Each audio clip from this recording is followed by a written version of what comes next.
2 minutes, nous sommes avec Guillaume Perrault, bonsoir à vous. Bonsoir Nous sommes avec Jean-Michel Salvatore, Gauthier Lebret, nous sommes avec Geoffroy Lejeune, Naïma M. Fadel et Arnaud Benedetti. La colère des agriculteurs, elle gronde, elle s'étend à tout le territoire. Certains d'entre eux ont pris la route de Bruxelles. On rejoindra dans un instant nos envoyés spéciales, Mathilde Ibanez et Emma Laureau. Mais d'abord, écoutons l'un d'entre eux, un agriculteur qui se trouve à Limoges et qui dit son ras-le-bol. Aujourd'hui, les actions, c'est plus symbolique. Donc ça va être, on va emmurer la préfecture de Paille. On va faire un mur devant les portails, plus quelques bennes de bâches qui seront bennées devant. Et puis ça sera une action simple, quoi. Mais c'est vraiment maintenir la pression sur les préfectures pour faire monter à nos ministres notre ras-le-bol et notre mécontentement sur la DNC, quoi.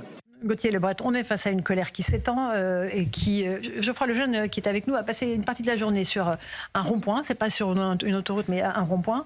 Il y a comme un petit air de gilet jaune, en fait, un parfum de gilet jaune. Sur les ronds-points, les gens klaxonnent, soutiennent les agriculteurs. Il y a un soutien populaire massif à ce mouvement agriculteur. Et ça, c'est vrai que c'est une tache d'huile qui se répand sur tout le territoire. Il y a des blocages un peu partout, des actions un peu partout, dans le nord, dans le sud, dans le centre de la France. Et je pense qu'il y a eu une mauvaise interprétation de la part au début du gouvernement, de la ministre de l'Agriculture. Ils n'ont pas vu venir ce qui est en train de se produire. Et la question, c'est évidemment ce week-end, signature ou non du Mercosur, qui va gagner le bras de fer engagé entre l'Allemagne d'un côté, la France aujourd'hui, si Emmanuel Macron change pas d'avis, parce que quand il croise le président Lula, il dit formidable, on refait le Mercosur, puis après il revient en France, il croise un agriculteur et il dit on fait pas le Mercosur.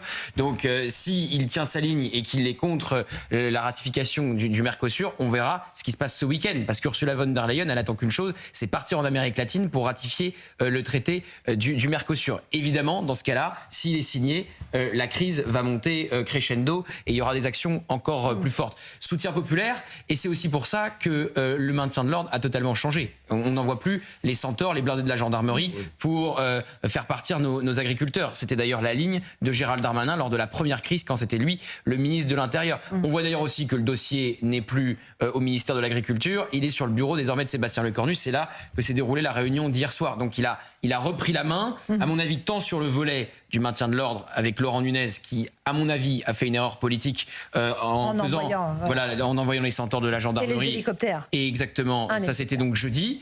Et en reprenant aussi, puisque après elle a fait des annonces, malgré tout, c'est quand même Annie Genevard qui a fait les annonces, le fonds de 10 millions notamment de soutien pour les petits agriculteurs, mais il reprend aussi le volet de l'agriculture. Donc on va voir s'il arrive à décoincer tout cela. Et puis enfin, un dernier point, et j'arrête là, c'est aussi par contre nous faire croire que c'est l'ultra-gauche qui était face aux gendarmes jeudi. C'est aussi une manière de botter en touche. Dieu sait que c'est pas mon genre de disculper. Qui l'a dit ? C'est pas mon genre de disculper l'ultra-gauche. Laurent Nunez le premier. Bah quand même, on les croit pas, on peut plus les croire. Laurent Nunez, mais je ne dis pas qu'il y avait peut-être quelques militants d'ultra-gauche. Je dis que la très très grande majorité étaient des agriculteurs. Et hier, la phrase texto de Sébastien Lecornu, c'est jamais les gendarmes ne se sont retrouvés face aux agriculteurs. Bah si, évidemment que les gendarmes se sont retrouvés face aux agriculteurs. Et c'était bien malheureux et ils n'avaient pas envie d'être là. Et c'est la même France. Agriculteurs et gendarmes, c'est la même France. Non mais c'est très révélateur, parce que ce que dit Gauthier Lebret, cette sous-évaluation de la situation est absolument incompréhensible. Parce que quand même, quand on connaît le pays, on sait que les colères paysannes sont des colères qui peuvent être extrêmement dure, extrêmement violente et très contagieuse, si je puis dire, et prendre cette comparaison, parce que c'est ce qui s'est déjà passé. Ils se sont dit, c'est dans le sud-ouest. C'est un seul syndicat, ça va passer. Même pas la mémoire non, mais s'ils n'ont même pas la mémoire, je veux bien qu'ils aient pas la mémoire des jacqueries du Moyen-Âge, mais s'ils n'ont pas la mémoire du mouvement de 2023, c'est qu'il y a quand même un vrai problème. Donc ça, c'est un vrai sujet. Et ensuite, en effet, dire que c'est l'extrême gauche et l'ultra-gauche qui est derrière les mouvements de mobilisation qui se sont déroulés devant les fermes en Ariège, c'est ne rien connaître à la sociologie électorale du monde agricole et du monde paysan aujourd'hui. La coordination rurale n'est pas connue, que je sache, pour voter particulièrement à gauche ou même voter pour LFI. La Confédération paysanne un peu plus. La Confédération paysanne beaucoup plus. Et ils sont alliés. Ils ont fait et en plus, ils sont alliés sur le terrain. Ils ont fait l'union. Donc, si vous voulez, si on caricature un peu et qu'on dit effectivement coordination rurale c'est la droite, confédération paysanne c'est la gauche, à grands traits, ils sont alliés en ce moment. Donc il n'y a pas de politique là-dedans. Ils répondent pas au RN ou à LFI, peu importe le syndicat. Là, ils sont alliés. Et donc, ils sont alliés contre ce gouvernement et contre évidemment le Mercosur. Geoffroy Lejeune, on va repartir sur le terrain dans un instant. On rejoindra notre envoyé spécial qui monte à Bruxelles avec les agriculteurs. Vous étiez donc sur un rond-point aujourd'hui. Qu'est-ce qui les met le plus en colère, ces agriculteurs que vous avez rencontrés, avec qui vous avez passé la journée. Le traitement médical sur la dermatose, enfin vétérinaire, le Mercosur, la PAC qui va être remaniée, l'Ukraine qui va arriver bientôt dans l'Union. Tout ça à la fois. J'ai l'impression tout ça à la fois, mais déjà pour raconter sur la discussion qu'on vient d'avoir, très intéressant, moi les agriculteurs avec qui j'étais tout à l'heure ont prévenu hier la gendarmerie de leur action et ont été escortés dans une ambiance très bon enfant ce matin par les gendarmes vers le fameux rond-point où ils étaient, ce qui prouve que en effet ce sont des gens qui se connaissent, ils sont de la même famille parfois, ils sont à 1 kilomètre les uns des autres, etc. Il n'y a pas d'antagonisme entre les gendarmes et les paysans, sauf quand l'ordre politique qui vient d'en haut le ordonne qu'il y ait un face-à-face, premièrement.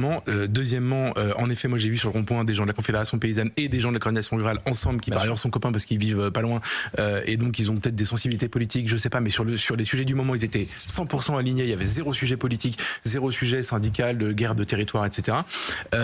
Ensuite, j'ai vu toutes les générations, des gens qui étaient retraités, qui avaient déjà cédé leur exploitation, des gens qui étaient en ce moment actifs, et je vous le racontais tout à l'heure, les gamins du lycée agricole d'à côté qui sont venus soutenir, dire merci, etc., et qui étaient alignés à 100% sur le discours. Avec un slogan que vous m'avez dit tout à l'heure. Ah bah oui, dans le livre d'or, un gamin qui a écrit, un lycéen qui a écrit petit on en rêve, grand on en crève. Et ça, c'est vrai que ça crève le cœur d'écouter ça et de lire ça. Et une ambiance très bon enfant et des gens qui passaient sur le rond-point ou sur la rocade au-dessus en klaxonnant pour dire leur soutien. Ça fait beaucoup d'éléments. Moi, je suis pas spécialiste des mouvements sociaux, mais ça fait beaucoup d'éléments où vous dites là, si j'étais en responsabilité, je ferais très attention à tout ce qui se passe.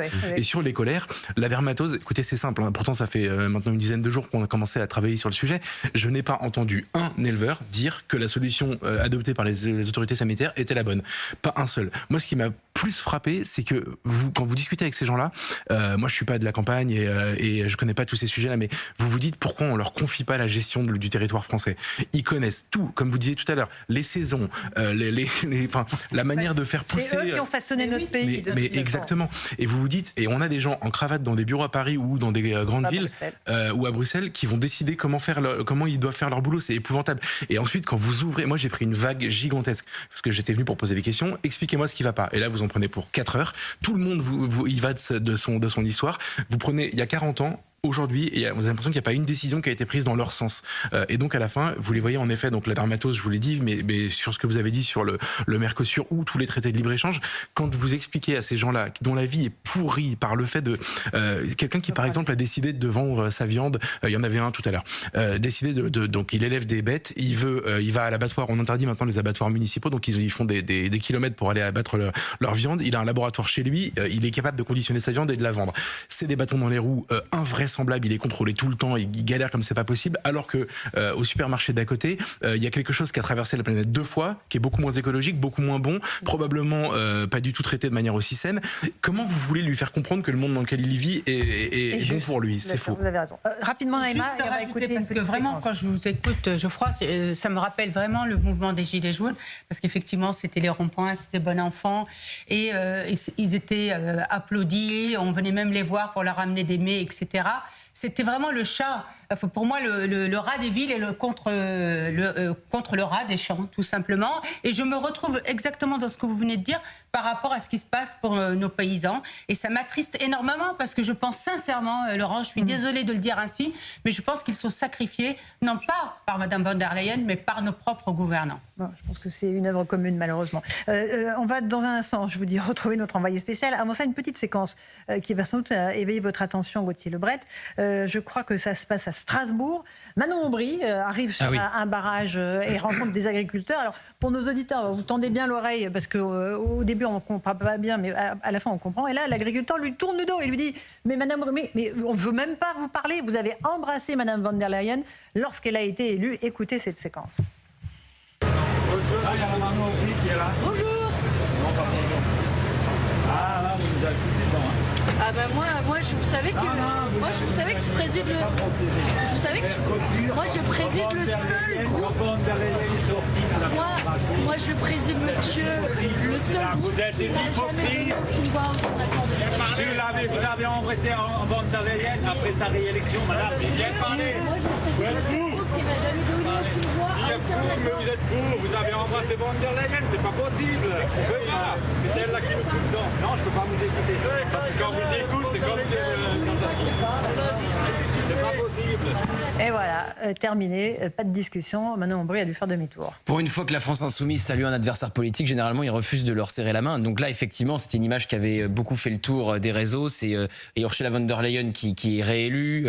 Et Manon Aubry l'embrasse, lui tombe un peu dans les bras. Et donc, on se dit quelle est la réalité de cette opposition. Bon, bref, même si je trouve que pour une fois que LFI salue un opposant politique, alors que, par exemple, Jordan Bardella, on lui serre jamais la main. Quand il croise un député LFI sur un plateau, Mathilde Panot, quelqu'un d'autre, il refuse de lui serrer la main. Sur le fond, on voit bien la détestation que représente Ursula von der Leyen envers les agriculteurs, parce que je vous le disais tout à l'heure, elle n'attend qu'une chose, elle est à fond, évidemment, pour le Mercosur, elle attend qu'une chose, c'est de pouvoir sauter dans un avion, rencontrer bien sûr, et rappelez-moi la nationalité d'Ursula von der Leyen. Voilà. Exactement. Et c'est le reproche qu'on lui fait depuis très longtemps, justement, d'être là au service uniquement de l'Allemagne et pas de l'entièreté des 27 pays membres. Mais donc elle attend qu'une chose, c'est de monter dans un avion pour pouvoir signer et ratifier le Mercosur avec les pays d'Amérique latine. Lula, le président brésilien, met la pression. Enfin, quand il croise Lula, encore une fois, Emmanuel Macron, il cède à sa pression et il dit bien sûr on va faire le Mercosur depuis l'Amérique latine, depuis le Brésil. Donc, et une fois qu'il revient en France, il croise un agriculteur et il lui dit non, on le fait pas. Donc un peu de cohérence, peut-être, ça serait bien. Oui. Guillaume Perrault. Une des choses tragiques dans cette affaire, c'est que la politique agricole commune est la plus ancienne politique de la communauté économique européenne, qui maintenant s'appelle Union européenne. Ça a été créé dans les années 60. À l'époque, c'était le premier budget de la CE. Je crois que c'est d'ailleurs toujours le premier budget de l'Union européenne. Donc c'est quand même des sommes colossales qui sont en jeu. Et il y a eu des bras de fer politiques mémorables pour savoir si la France allait avoir un droit de veto ou non dans les années 60. 66. La politique de la chaise vide que De Gaulle a ordonné d'observer à Bruxelles, où la France a bloqué le fonctionnement des institutions en 1965, c'était pour obtenir un droit de veto qui n'était pas dans les traités, mais qui était un accord, un gentleman agreement, comme on dit. Et ça s'est appelé le compromis de Luxembourg, qui a été adopté en 1966 et qui, longtemps, a été la toile de fond des rapports de force entre les États membres. Aujourd'hui, évidemment, c'est plus difficile de l'invoquer parce qu'il faut être crédible politiquement et économiquement pour pouvoir sortir ce compromis de Luxembourg. Ça, c'est une première remarque. Ce qu'il y a de tragique, c'est que la nature même de la PAC a changé au début des années 90. Il y avait avant le système de la préférence communautaire, avec des droits de douane à l'égard qui frappaient les importations, et le produit de ces droits de douane était utilisé pour financer la PAC. Tout ça a été démantelé au profit d'un libre-échange qu'on est en droit de trouver naïf. Au début des années 90, quand j'étais élève, moi, on m'a appris que les traités, la réforme du GATT, l'Uruguay Round, 92, c'était au moment des traités de Maastricht. On m'a appris à l'école que c'était fameux, c'était formidable, c'était très bénéfique.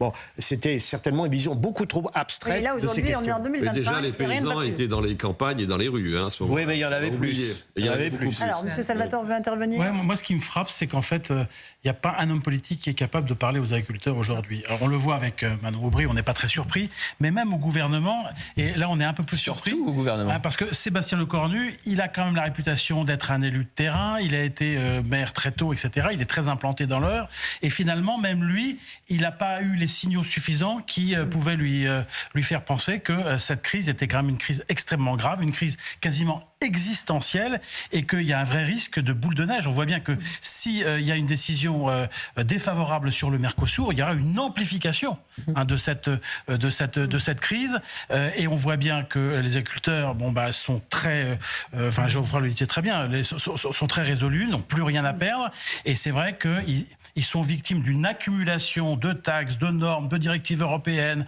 d'ordres, de contre-ordres. Ils n'en peuvent plus, et là on voit bien que le politique est totalement démuni face à ce problème, et je trouve que Macron, il est quand même le dernier à savoir le parler. Gauthier Lebret, quand on regarde le vote des agriculteurs, il est plutôt à droite, évidemment, mais on voit qu'il rejette la France insoumise. Il rejette à peu près tous les politiques, en réalité. Parce qu'ils les accusent tous, plus ou moins, d'avoir fait le jeu des institutions européennes. Je pense que, comme Alors, on aura Marine Le Pen demain soir avec Sonia Mabrouk, on lui reposera la question. Je pense que, comme le disait Geoffroy, et comme on le disait à l'instant, quand on voit que la coordination rurale et la Confédération paysanne sont unies main dans la main, que effectivement, la question, elle n'est pas partisane. C'est pas sont-ils pro-RN, sont-ils pro-LFI, voilà. Je pense qu'effectivement, il y a un ras-le-bol de tous ceux qui se sont alliés avec la Commission européenne européenne ou qui ont soutenu plus ou moins le Mercosur. Enfin, même quand vous voyez Manon Aubry qui ne soutient pas le Mercosur, le simple fait d'avoir embrassé Ursula von der Leyen pour la féliciter de sa réélection, pour eux, voilà, ça fait figure d'épouvantail. Donc, on est loin des partis. Là, on est dans une alliance de syndicats pour cela, parce qu'ils critiquent énormément la FNSEA, qui est pourtant le syndicat majoritaire, mais qui représente aussi des agriculteurs qui ont des exploitations beaucoup plus grandes. Plutôt des céréaliers. Voilà, beaucoup plus grandes. Et certains peuvent avoir même un intérêt à un accord de libre-échange pour des exportations, alors que là, on est au départ sur des exploitations à taille humaine, avec quelques dizaines de vaches. On n'est absolument pas dans des exploitations gigantesques XXL. Et donc, on a une alliance de circonstances entre ces syndicats là en opposition avec la FNSEA. Donc je pense qu'il ne faut pas lire ce mouvement à l'aune des partis politiques et à l'aune des... qui rejettent les politiques. Oui, bien sûr. Ils se sont fait balader depuis 30 ans, 40 ans. Mais ils votent. Et ils votent. Enfin, Jordan Bardella n'a pas été accueilli, si on est très honnête, de la même manière que Manon Aubry. D'accord. Il a été beaucoup mieux accueilli que Manon Aubry. Regardez Et au salon d'agriculture, il y a toujours une très grosse différence. On l'avait vu d'ailleurs l'année dernière entre Macron et Bardella. C'est très clair. Et même Macron et Attal. Et alors c'était il y a 2 ans. Mais rappelez-vous, ça avait même fuité dans la presse. L'entourage de Gabriel Attal qui notait le contraste entre le Premier ministre et le Président de la République, qui n'était pas du tout reçu de la même manière. Le salon de l'agriculture, ça commence fin février. Emmanuel Macron si le mouvement dure jusque-là, ne l'a jamais loupé. Est-ce qu'il pourra aller... Alors oui, il ira avec 250 CRS et entouré avec une garde prétorienne, tel un empereur romain. La dernière fois, il était resté tanké dans une salle, vous vous rappelez la dernière fois, il avait essayé d'ambuler dans les allées avec énormément de CRS il y a 2 ans de mémoire. C'était 2 ans. Et une tension énorme. Et la tension était XXL. Il y avait eu des agriculteurs qui étaient tombés au sol. Enfin, il y avait eu des mouvements, presque des mouvements de foule. Mais il ira sans doute de la même manière, encerclé.